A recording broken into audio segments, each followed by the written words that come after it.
Zanina chang hian ka chalai member pui zong zong te nun tharin bulchan leang u. Amen. Imo Amen. Hallelujah. Hallelujah.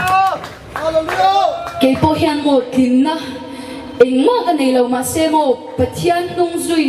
Hallelujah. Amen. Tur hian mo mi fel takte kher hi angai lo in ang in pantok pe ro pathian nei hi mo lim na kim lom na kim engkima ni aro pui lutuk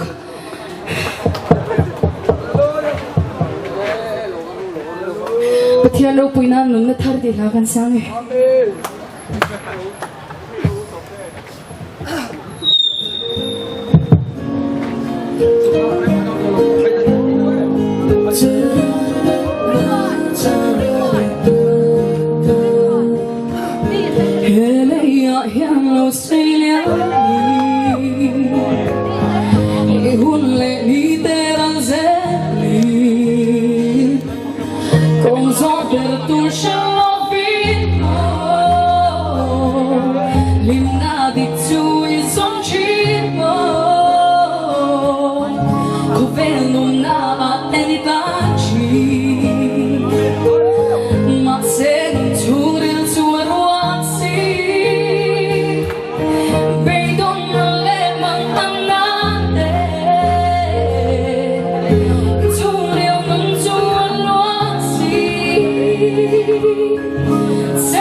Paru Kuyose. Zawin zamai lola Krista ju ikiama khan a omrengani ama churan panla Nunna thâr ape angche Ruthi Zonunsangi chunga lom thu kan soye